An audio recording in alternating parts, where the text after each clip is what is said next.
السلام عليكم ورحمة الله وبركاته.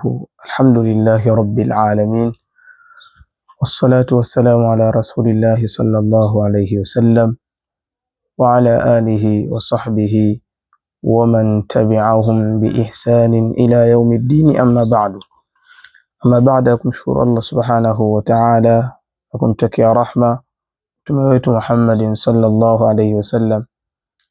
Leo inshallah tutaendelea na kukisherehesha kitabu chetu cha Muqaddimatul Jazariyah cha Sheikh Muhammad bin Muhammad Al-Jazari Ash-Shafi'i rahimahullahu ta'ala. Na leo tupo katika mlango unaozungumzia umuhimu wa kujua tajwidi. Mlango unasema, Sheikh kaandika babu maarifati tajwid. Babu maarifati tajwidi, mlango wa maarifa kujua tajwidi.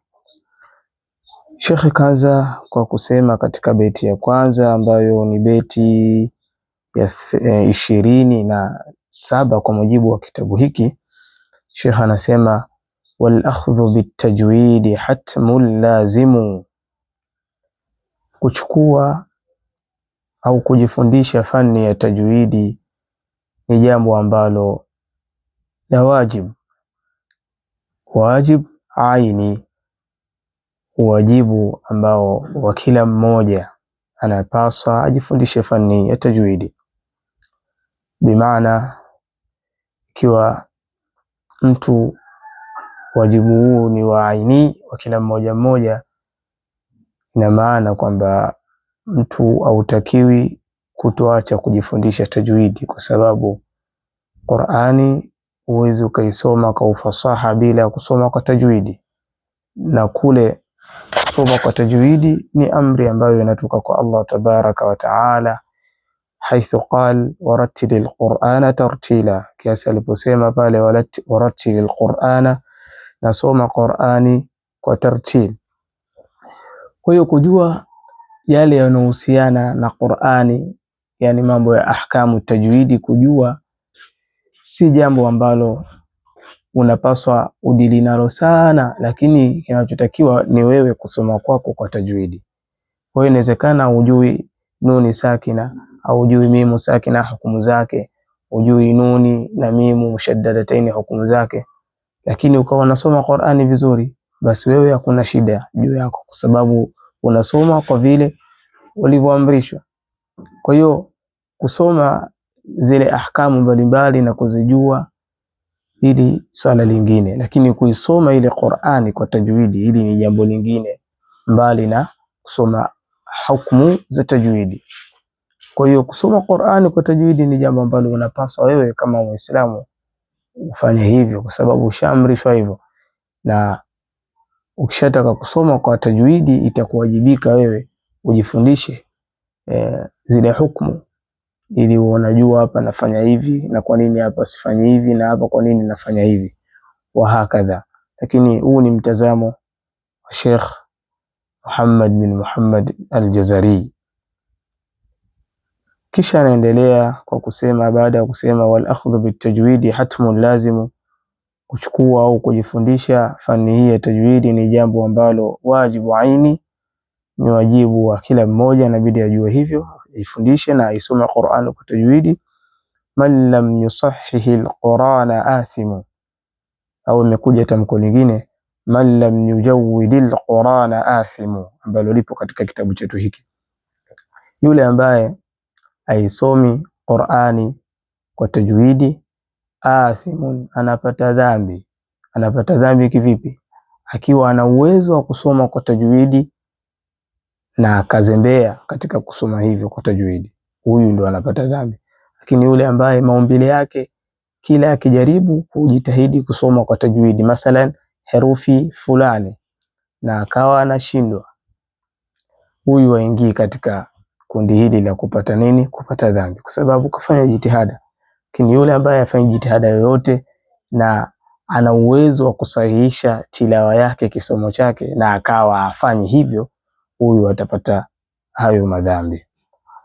Kisha akaendelea kutoa sababu ya huyu ambaye anasoma bila tajwidi, sababu ya kupata dhambi. Asema liannahu bihi ilahu anzala, kwa sababu Qur'ani kwa kupitia tajwidi au Qur'ani kwa tajwidi ndivyo Allah alivyoishusha hiyo Qur'ani kwa tajwidi.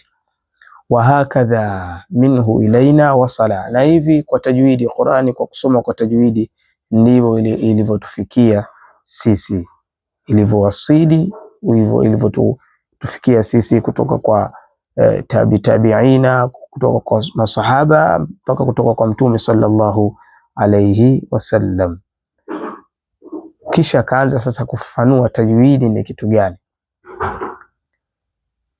na kufafanua namna ilivyokuwa ina umuhimu. Akasema wa huwa aidan hilyatu tilawati, na hii tajwidi ni hilya.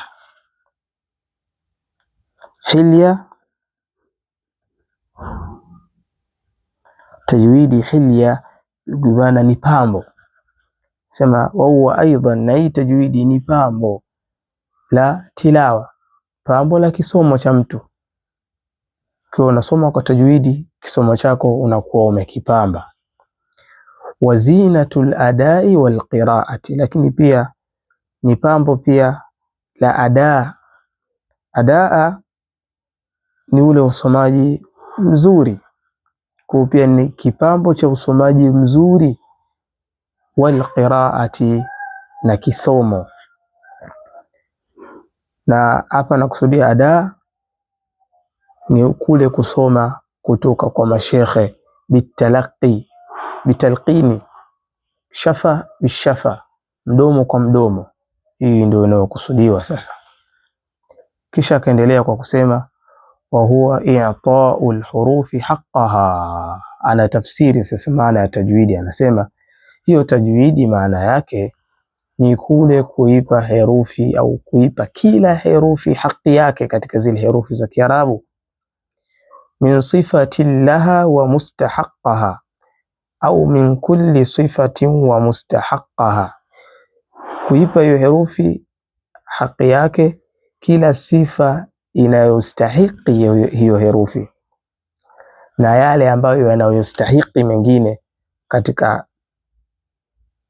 mududi zile sifa mbalimbali ambazo zinahusiana na hiyo herufi ambayo wewe unabidi uipe haki yake. Lakini pia kaendelea kwa kusema wa raddu kulli wahidin li aslihi, na kuirudisha kila herufi kutoka katika asili yake, kuirudisha katika asili yake, bimaana min makhrajihi, kutoka katika lile tokeo lake asili. Wal lafdhu fi nadhirihi kamithlihi, na matamshi yanafanana na usomaji wake, yani matamshi yako yafanane na zile herufi, matokeo yake yanayotakikana kutokea. Matamshi unayosomea Qur'ani yanafanana na usomaji wako wewe unavyosoma. Tena akaendelea kwa kusema mukammalan min ghairi ma takallufi, nastamfano nasta'inu mustaqim, afanya hivyo nasta'inu mustaqim.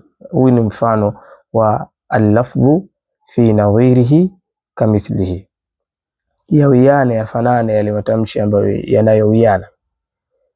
Kisha akaendelea kwa kusema mukammalan min ghairi ma takallufi, ukamilishe hiyo tajwidi, ufanye lafdhu fi nadhirihi kamithlihi na yuraddu kulli wahidin li aslihi, lakini mukammalan, ukamilishe hivyo bila ya kufanya taklifu kwa upande wako.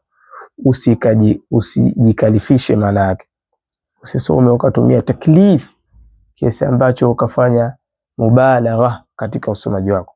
Kwa mfano a'udhu billahi minash shaitanir rajim, soma kawaida tu bila ya kutumia taklif.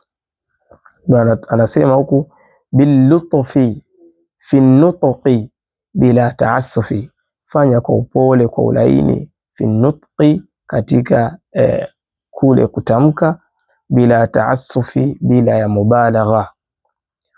Walaysa bainahu, wanabainisha sasa utofauti wa yule anayesoma Qur'ani kwa tajwidi na asiyesoma kwa tajwidi, au aliyesoma ahkamu tajwidi na akawa azifanyi kazi pamoja ilhali amesoma, na yule ambaye hajasoma utofauti wake unakuwa wapi? Ndio anaeleza, anasema walaysa bainahu wa baina tarkihi, na hakuna utofauti kati ya yule anayesoma Qur'ani kwa tajwidi au aliyejifundisha ahkamu tajwidi na yule asiyejifundisha. Utofauti hautopatikana, bali utofauti utakuja kupatikana wapi? Illa riyadatu mri'in bikaffihi, isipokuwa kwa mazoezi ya mtu kwa kufanyia mdomo wake, ulimi wake, kuzoezesha kusoma kwa tajwidi. Akifanya hivyo, akijizoezesha, basi tofauti ndio itatokea baina yake yeye anayesoma kwa Qur'an, anayejua ahkamu tajwidi, na yule asiyejua ahkamu at-tajwid. Kwa hiyo anahitajika afanye tamrinat yule ambaye anajua ahkamu tajwid, na hili ni kosa kwa baadhi ya wale ambao mujazuna waliokuwa na ijaza. Mtu kasoma Qur'ani vizuri kwa sheikh mbalimbali, lakini baadaye anakuwa anazembea, aleti vile alivyovisoma katika maisha yake katika kule kusoma kwa tajwidi, anasoma tu kawaida, yani azingatii, kiufupi azingatii.